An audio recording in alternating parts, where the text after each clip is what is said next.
iedereen een verantwoordelijkheid. In een ploeg laat je elkaar nooit vallen. Want dat is een echte ploeg.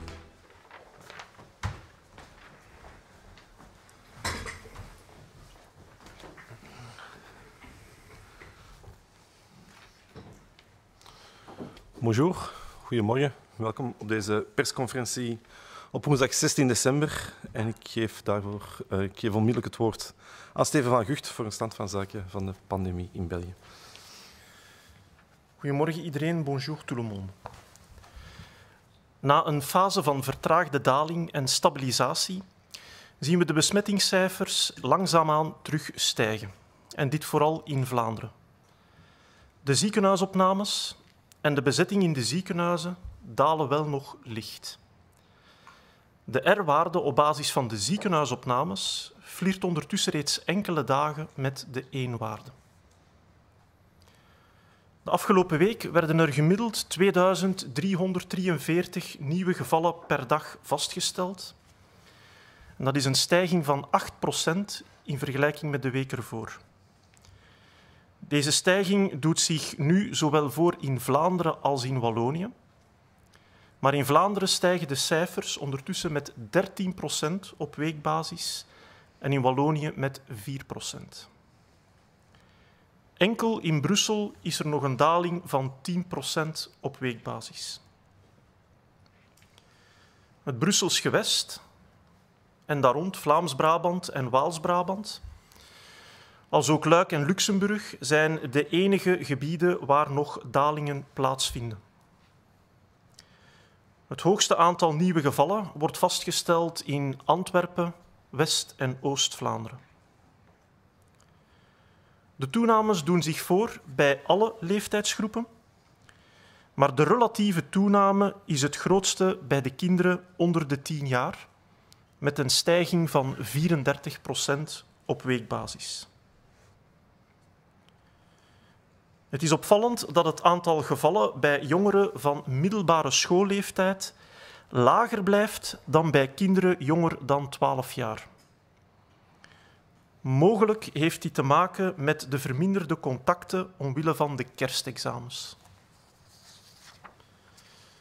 Ruim de meeste besmettingen worden nog steeds vastgesteld bij de actieve bevolking, gaande van 20 tot 60 jaar. De nieuwe ziekenhuisopnames blijven nog heel licht dalen. In de voorbije 7 dagen waren er gemiddeld 182 nieuwe ziekenhuisopnames per dag. Dat is 6% lager dan de week ervoor. Er zijn echter wel aanzienlijke regionale verschillen. De ziekenhuisopnames dalen nog in Brussel en in de provincies Henegouwen, Luik, Luxemburg en Oost-Vlaanderen. Maar in de andere provincies stijgen de opnames, gaande van +2% in Vlaams-Brabant en West-Vlaanderen tot +17% in Antwerpen. We zien ook dat de gemiddelde leeftijd van de gehospitaliseerde patiënten de voorbije weken toeneemt. Dit wordt verklaard door een relatieve toename van het aandeel van bewoners van woonzorgcentra in de nieuwe hospitalisaties. Er liggen nu 2770 COVID-patiënten in het ziekenhuis, waarvan 593 op intensieve zorgen. Beide cijfers nemen daarmee af met 12%. In West-Vlaanderen en Vlaams-Brabant zien we echter wel lichte toenames van het aantal bezette bedden. De overlijdens dalen verder, maar aan een steeds trager tempo. Gemiddeld vielen er de afgelopen week elke dag 91 overlijdens per dag te betreuren. En dat is nog 13% minder dan de week ervoor. De sterftegraad per 100.000 inwoners is het hoogst in West-Vlaanderen, gevolgd door Oost-Vlaanderen en Henegouwen. De komende dagen zullen cruciaal zijn om de trend te keren. Consistent de bestaande maatregelen volgen kan hiervoor voldoende zijn. Blijf vooral zoveel mogelijk thuis. Beperk uw externe contacten tot dat ene knuffelcontact. Werk zoveel mogelijk thuis en als dat niet anders kan, denk er dan aan om altijd afstand te houden van uw collega's. Zeker tijdens de pauzes en zeker tijdens de lunch. Het is echter wel bemoedigend om te zien dat de mobiliteit de laatste dagen weer licht is afgenomen. Dat kan u zien op deze curve, uiterst rechts. Die toont aan dat vele mensen rekening houden met onze aanbevelingen. Laat u dus vooral niet ontmoedigen door de negatieve berichten in de media en laat ons bewijzen dat we samen, ook met een zachte lockdown, het tij kunnen doen keren. Vervolgens zouden we nog wat uitleg willen geven over de markttoelating voor het COVID-vaccin.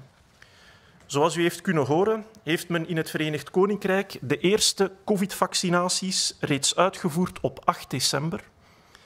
En in de Verenigde Staten en Canada is men een kleine week later begonnen op 14 december. U kan zich dus terecht de vraag stellen waarom België en de Europese Unie vrij laat lijken met het goedkeuren van het vaccin, terwijl men in het Verenigd Koninkrijk en de Verenigde Staten reeds aan het vaccineren is. Dit heeft te maken of men wacht op een markttoelating of niet. In verschillende delen van de wereld bestaan er verschillende procedures om vaccins te beoordelen vooraleer ze op de markt mogen gebracht worden. In de Europese Unie is de voorwaardelijke marktvergunning de meest geschikte procedure om in de huidige noodsituatie alle EU-burgers toegang te geven tot het vaccin. Maar een voorwaardelijke marktvergunning kan enkel toegekend worden wanneer er voldoende gegevens beschikbaar zijn die betrekking hebben op de kwaliteit, de veiligheid en de werkzaamheid van het vaccin. En dit betekent dat de firma soms gevraagd wordt om bijkomende gegevens te leveren op vraag van de bevoegde autoriteiten. Een voorwaardelijke marktvergunning voorziet immers in een grondige evaluatie van de beschikbare gegevens en de voordelen van het vaccin moeten daarbij opwegen tegen de eventuele risico's. Een voorwaardelijke marktvergunning past dus dezelfde strenge normen voor goedkeuring toe als voor elk ander vaccin of geneesmiddel in de Europese Unie. In andere landen, zoals bijvoorbeeld het Verenigd Koninkrijk, werd een vroegtijdig gebruik van het vaccin toegelaten vooraleer deze marktvergunning werd bekomen. Voor zo'n tijdelijke noodgoedkeuring zijn er minder bewijsmateriaal en controles nodig. Zo'n noodgoedkeuring is ontworpen om een vroegtijdig en tijdelijk gebruik van een nog niet goedgekeurd vaccin of geneesmiddel in een noodsituatie mogelijk te maken. Deze noodgoedkeuring duurt slechts zolang er sprake is van een noodsituatie en kan op elk moment worden beëindigd. In de Europese Unie werd gekozen om enkele weken langer te wachten en het vaccin pas te ontplooien na een voorwaardelijke marktvergunning. Initieel was voorzien dat het Europese Geneesmiddelenagentschap hierover een advies zou uitbrengen op 29 december. En zodra dat advies van het Geneesmiddelenagentschap beschikbaar is, kan de Europese Commissie de marktvergunning al dan niet toekennen. En vanaf dan kunnen Europese lidstaten, waaronder België, beginnen vaccineren. Het Europees Geneesmiddelenagentschap heeft ondertussen al laten weten dat ze mogelijk reeds op 21 december advies kunnen uitbrengen. Dat betekent dat de marktvergunning mogelijk reeds in december beschikbaar zal zijn. Dat zal al bij al enkele weken later zijn dan het Verenigd Koninkrijk of de Verenigde Staten. Deze vergunning garandeert echter wel dat alle verplichtingen met betrekking tot geneesmiddelenbewaking, productiecontroles, inclusief batchcontroles en andere verplichtingen, na de goedkeuring juridisch bindend zijn en door het Europese Geneesmiddelenagentschap op continue basis kunnen worden geëvalueerd en opgevolgd. Eenmaal het vaccin op de markt is, moeten de firma's regelmatig veiligheidsrapporten opstellen die door de nationale en Europese bevoegde overheden worden geëvalueerd. Zo worden er voor alle nieuwe vaccins een periodiek veiligheidsrapport opgemaakt. Voor de meeste vaccins is dat 2 keer per jaar, maar voor de COVID-vaccins wordt er daarnaast ook elke maand een beknopt veiligheidsrapport ingediend. Dit mechanisme zal garanderen dat de vaccins die gebruikt worden tijdens deze massale vaccinatiecampagne veilig zullen zijn. Dank u voor uw aandacht.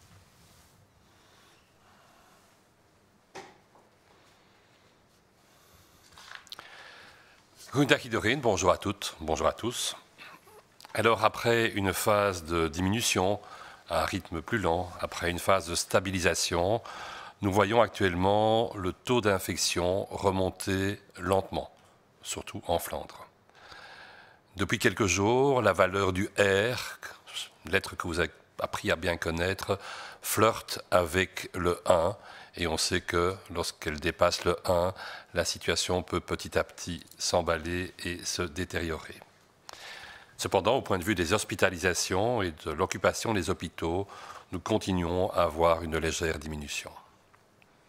Alors si on reprend systématiquement les chiffres, comme sur la première diapositive, vous voyez qu'au cours de la semaine précédente, au cours des 7 derniers jours, nous avons eu en moyenne 2343 nouveaux cas diagnostiqués tous les jours. C'est une augmentation de 8% par rapport à celle de la semaine précédente. Cette augmentation se produit à la fois en Flandre et en Wallonie, en sachant qu'en Flandre, elle est de l'ordre de 13% et en Wallonie de 4%. Seule actuellement, la région de Bruxelles-Capitale continue à montrer une diminution de l'ordre de 10% sur base hebdomadaire. Sur la carte du pays que vous voyez ici, avec les régions et les provinces, on se rend compte effectivement que les seules parties qui continuent à avoir une diminution sont la région de Bruxelles-Capitale, avec moins 10%, les 2 Brabants, la province de Liège et la province du Luxembourg. En contraste, le plus grand nombre de nouveaux cas a été enregistré dans la province d'Anvers et dans les 2 Flandres. Ces augmentations se produisent dans toutes les tranches d'âge, avec une augmentation relative la plus importante. On a déjà évoqué ça chez les enfants de moins de 10 ans, actuellement sur une base hebdomadaire de plus 34%. Actuellement, d'ailleurs, dans ce contexte-là, il est frappant de constater que le nombre de cas parmi les enfants des écoles secondaires reste inférieur à celui des enfants des écoles primaires, peut-être lié d'une part à un enseignement à distance important, partiel, et au fait que les examens de Noël ont pris place au niveau du secondaire. Ceci étant, comme vous le voyez sur la diapositive, la majorité des infections sont toujours présentes dans les classes d'âge actives entre 20 et 60 ans. Si on s'intéresse aux hospitalisations, vous voyez qu'elles continuent à diminuer très légèrement. Ce sont les petits carrés bleus qu'on voit tout en bas, qui sont tout petits, mais qui sont encore là. Au cours des 7 derniers jours, nous avons eu en moyenne 182 nouvelles admissions par jour, ce qui est 6% de moins que sur base de la semaine précédente. Cependant, à ce niveau-là, il y a aussi des contrastes importants entre les différentes régions, puisque si les hospitalisations continuent de diminuer à Bruxelles, aussi bien que dans les provinces du Hainaut, de Liège, du Luxembourg et de Flandre orientale, nous avons des admissions qui augmentent dans d'autres provinces, dans l'ordre de 2% dans le Brabant flamand et dans la Flandre occidentale, et jusqu'à 17% dans la province d'Anvers. L'âge moyen des gens hospitalisés augmente sans doute parce qu'il s'agit, entre autres, d'hospitalisation de personnes venant des foyers qui ont été déclarés dans les maisons de repos et dans les maisons de repos et de soins.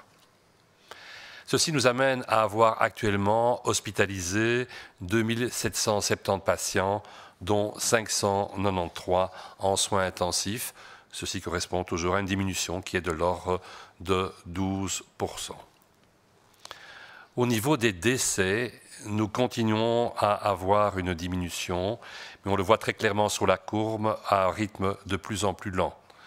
Actuellement, nous déplorons en moyenne 91 décès par jour, ce qui est encore 13% de moins que la semaine précédente.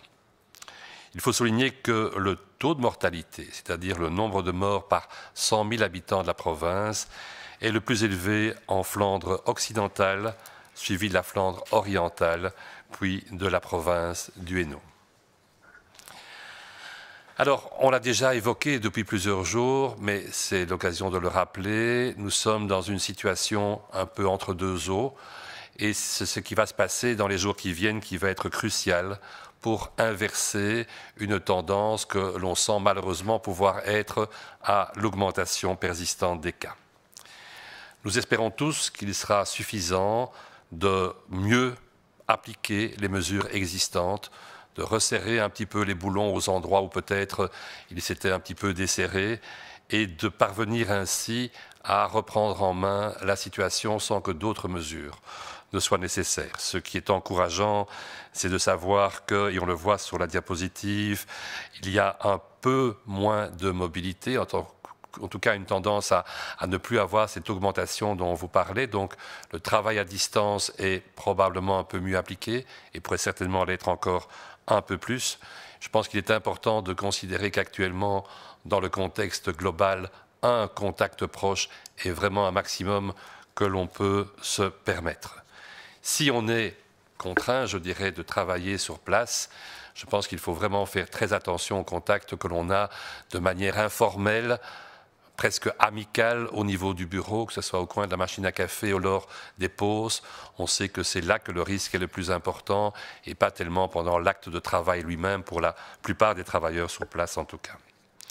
En observant les recommandations que l'on vous répète assez fréquemment, on espère effectivement que le confinement relativement léger que nous avons, entre autres par rapport à d'autres pays, permettra de reprendre en main la tendance et qu'elle n'évolue pas de manière péjorative. Alors nous avons commencé à vous parler du vaccin et nous allons encore reprendre à plusieurs reprises le thème de la vaccination et cette fois-ci, on voudrait développer avec vous la notion d'autorisation de mise sur le marché, puisqu'il y a eu beaucoup de discussions, entre autres dans les médias, sur le fait que des pays avaient été plus rapides dans l'administration des vaccins à leur population.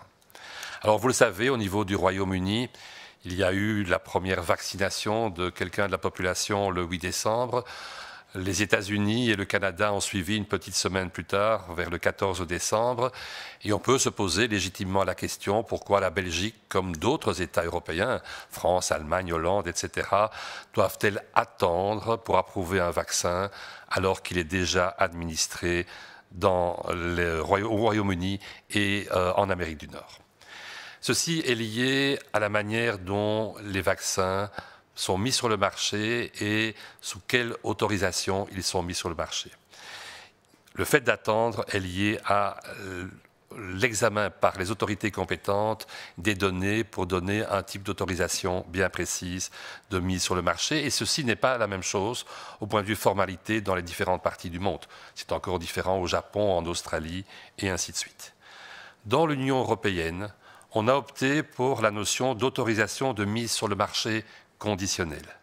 Cette notion est celle qui paraît la plus appropriée, de manière à pouvoir délivrer le plus rapidement possible, mais le plus sûrement possible, à toute la population européenne, pas un pays ou l'autre, un vaccin dans cette situation relative d'urgence. Cette mise sur le marché conditionnelle ne peut pas être accordée si on n'a pas toutes les données nécessaires. Et donc, elle demande forcément un certain temps.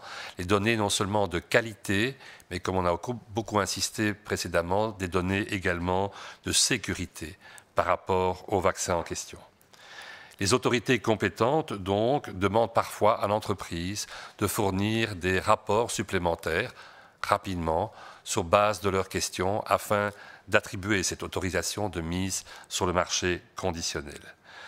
C'est donc une évaluation qui est approfondie, pas du tout faite à la légère, et il faut que le vaccin ait des avantages nettement supérieurs aux risques éventuels qu'il pourrait comporter pour la population.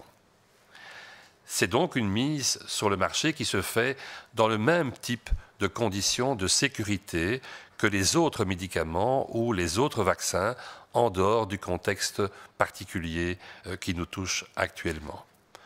D'autres pays, comme le Royaume-Uni par exemple, ont opté pour un autre type de mise sur le marché. Il s'agit d'une utilisation précoce du vaccin autorisée avant une réelle autorisation classique de mise sur le marché. Ça s'appelle une autorisation d'urgence temporaire qui nécessite moins de preuves et moins de contrôle que l'autorisation conditionnelle qui est celle de rigueur dans la communauté européenne. Ce type d'autorisation d'urgence employé par le Royaume-Uni a été conçu au départ pour l'utilisation précoce et seulement temporaire d'un médicament ou d'un vaccin dans des situations d'urgence. Elle ne dure que le temps de l'urgence et peut être interrompue à tout moment. En contraste donc, dans l'Union européenne, il a été décidé d'attendre encore quelques semaines supplémentaires avant de déployer le vaccin dans le cadre de cette autorisation de mise sur le marché conditionnelle basée sur un volume de recommandations et de réponses aux questions plus important. Vous savez que la réunion de l'organisme européen, l'Agence européenne du médicament, l'EMA, était prévue au 29 décembre.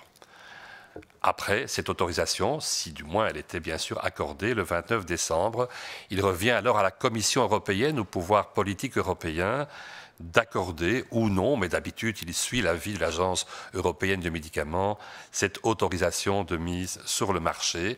Et quand cet accord est officiellement publié, les États peuvent alors commencer leur campagne de vaccination. Vous avez aussi appris par la presse que cette réunion de l'Agence européenne a été avancée d'une bonne semaine, qu'elle se passera le 21 décembre. Et donc, s'il en sort un accord de l'Agence européenne par rapport aux données qui lui ont été fournies, nous pourrions avoir une autorisation de mise sur le marché encore à la fin de ce mois de décembre, ce qui n'est que très peu de semaines après l'autorisation et l'utilisation au Royaume-Uni et aux États-Unis.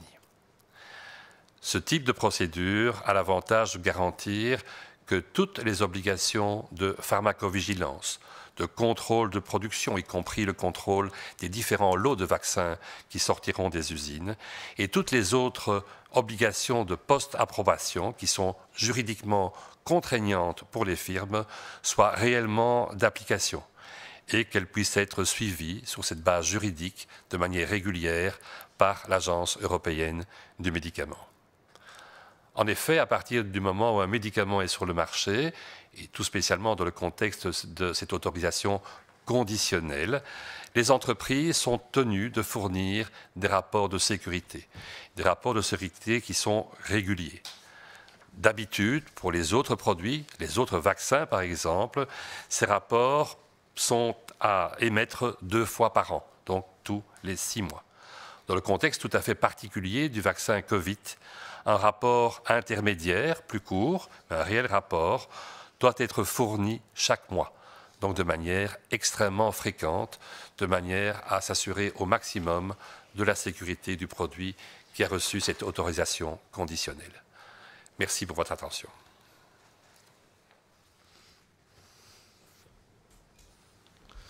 Goedemorgen. De afgelopen dagen is het winkelen over het algemeen vlot en veilig verlopen. Dankzij de inspanningen van de handelaars, lokale besturen en de klanten worden de maatregelen goed opgevolgd. Nu de feestdagen voor de deur staan, kan het ook de komende dagen druk worden in de winkels en de winkelstraten. Doe uw aankopen dan ook indien mogelijk op een rustig moment en wacht niet tot het allerlaatste ogenblik. Bekijk ook of het mogelijk is om veilig online uw aankopen te doen. Als je toch naar de winkel gaat, ga alleen, beperk je winkelbezoek tot 30 minuten en zorg ervoor dat je steeds de veiligheidsafstand kan bewaren. Als dit niet lukt, kom dan later terug. En vergeet ook je mond-neusmasker niet correct te dragen. Nu in onze buurlanden de niet-essentiële winkels zijn gesloten, bestaat het risico dat mensen uit onder andere Duitsland en Nederland zullen afzakken naar België om hun aankoop te doen.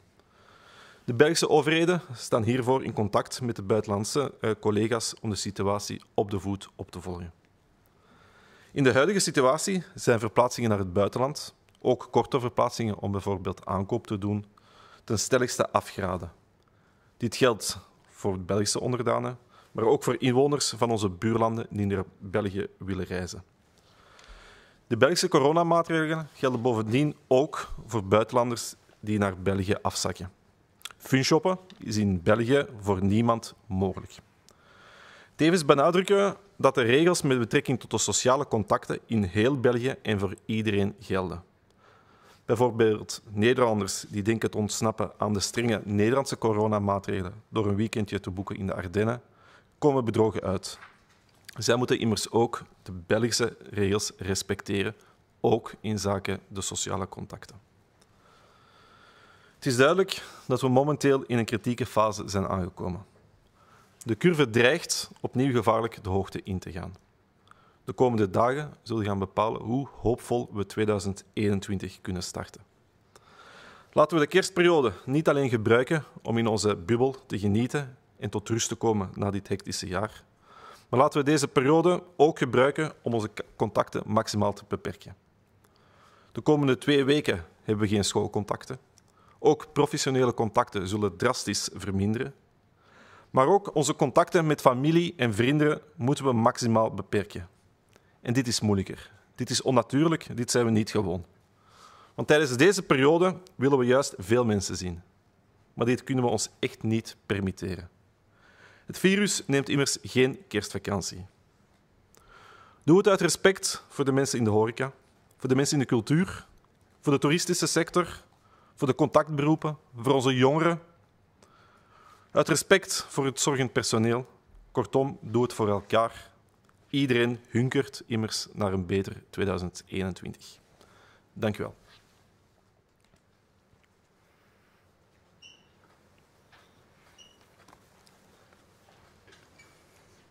Bonjour à tous. Ces derniers jours, les achats se sont généralement déroulés dans le calme et de manière sécurisée, grâce aux efforts des commerçants, des autorités locales pour ce qui concerne la gestion des rues commerçantes et des clients eux-mêmes. Les mesures ont été bien suivies. Maintenant que les vacances de Noël approchent, les magasins et les rues commerçantes pourraient également être plus fréquentés dans les jours à venir. Si possible, faites vos achats à des périodes creuses de la journée ou de la semaine. N'attendons pas non plus le dernier moment pour effectuer ces achats. Pensez également qu'il est toujours possible d'effectuer une partie de ceux-ci en ligne, même auprès de nos commerçants locaux. Si vous vous rendez dans des commerces, et on le rappelle, on s'y rend seul, assurez-vous toujours de pouvoir garder la distance de sécurité, de vous désinfecter les mains à l'entrée, de porter le masque, et si l'affluence est trop importante, il est plus que conseillé de revenir plus tard. La situation dans certains de nos pays voisins a conduit leurs autorités à fermer les commerces sur leur territoire ces derniers jours. Les commerçants des zones frontalières verront sans doute plus qu'à l'accoutumée des clients néerlandais ou allemands venir effectuer leurs achats de fin d'année chez nous. Les autorités belges sont bien sûr en contact avec leurs homologues étrangers pour suivre de près la situation. Et a été rappelé, et on le rappelle, que le message est le même dans tous nos pays, c'est-à-dire qu'il est fortement déconseillé de se rendre à l'étranger pour des raisons non essentielles, en ce compris faire nos achats. Cette recommandation express s'applique non seulement pour les Belges qui se rendent dans les pays voisins, mais aussi pour les personnes résidant à l'étranger qui souhaitent se rendre chez nous. Les règles s'appliquant pour réaliser nos achats s'appliquent également à tous. Il n'est pas question donc pour, par exemple, un Néerlandais de venir en Belgique faire de longues sessions shopping à plusieurs. Il en est de même pour les règles de rassemblement ou de quarantaine. Pas question de venir réserver un gîte de groupe dans les Ardennes pour venir y fêter la fin d'année. Tout qui est présent sur notre territoire doit respecter les règles et celles-ci sont rappelées, seront rappelées, contrôlées et, le cas échéant, sanctionnées. Nous sommes actuellement dans une phase sensible. Les courbes frémissent, elles menacent de durablement se redresser. Les prochains jours et semaines détermineront donc le degré d'espoir que nous pouvons placer pour le début de l'année 2021. C'est une période qui s'ouvre maintenant où les contacts liés au milieu scolaire vont baisser, les contacts professionnels vont également diminuer. Mais nous devons également limiter nos autres contacts sociaux. Et c'est là le plus dur, sans doute, le plus difficile, parce que nous avons tous envie, envie de revoir beaucoup de nos proches. C'est une période qui s'y prête habituellement. Mais nous ne pouvons vraiment pas nous le permettre. Le virus ne prend pas de vacances et une aggravation de la situation risque également de retarder la levée de certaines des mesures. Donc faisons-le par respect pour le secteur de l'ORECA, par respect pour les personnes travaillant dans la culture, le tourisme, les métiers de contact, les jeunes, par respect pour le personnel soignant, évidemment. En bref, faisons-le pour nous tous. Nous aspirons tous à une meilleure année 2021. Je vous remercie. Nous allons passer à la question qui a été reçue de la part de la presse. Les chiffres de la province d'Anvers et de Limbourg augmentent depuis plusieurs semaines. Peut-on localiser cette augmentation ou est-elle due à une augmentation lente et générale des cas dans ces provinces? Alors il y a deux choses. Il y a d'une part effectivement une augmentation diffuse, globale, dans ces deux provinces depuis quelque temps. D'autre part, il semble apparaître qu'une augmentation un peu plus prononcée se produise actuellement dans certaines des communes frontalières avec la Hollande, ce qui, dans le contexte d'un taux de contamination important depuis quelques semaines en Hollande et du trafic transfrontalier qui s'y passe, que ce soit pour aller au magasin ou autre, pourrait peut-être partiellement expliquer une augmentation ponctuelle de certaines communes. Cela soulève toute l'importance d'observer les mesures dont on vient de parler, c'est-à-dire de ne pas aller faire du fun shopping depuis la Hollande actuellement vers la Belgique, comme elle se produisait éventuellement depuis la Belgique vers la Hollande dans les semaines qui ont précédé.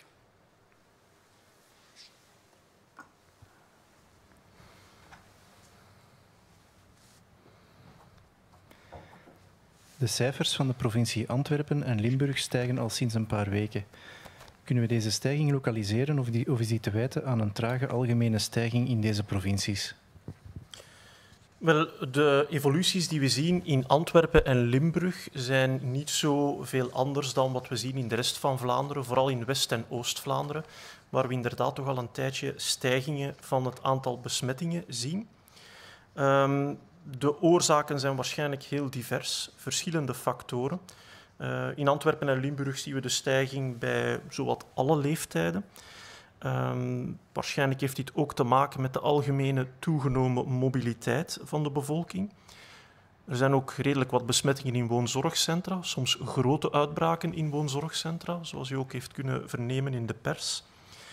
Er worden ook meer besmettingen vastgesteld in scholen. Daarom niet noodzakelijk opgelopen in de school, maar wel vastgesteld in de school. En ook uitbraken op het werk. Wat we wel zien in Antwerpen en Limburg is dat er redelijk wat grensgemeenten vertegenwoordigd zijn tussen de gemeenten waar stijgingen worden opgetekend. En mogelijk heeft dat te maken met het grensverkeer met Nederland, dat de voorbije weken vrij intens is geweest. Omwille van het feit dat de winkels daar open waren, terwijl ze bij ons gesloten waren, eventueel kappersbezoeken enzovoort. En dan zie je toch dat een aantal van die gemeenten opvallend vaker stijgen dan de andere gemeenten. Maar dat is niet exclusief, want je ziet evengoed stijgingen in gemeenten die ergens in het centrum van de provincie liggen of in het centrum van Vlaanderen. Dus het blijft toch een heel divers pakket aan factoren.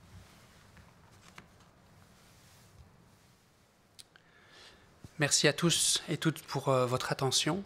La prochaine conférence de presse, comme vous vous en doutez, aura lieu vendredi à 11h.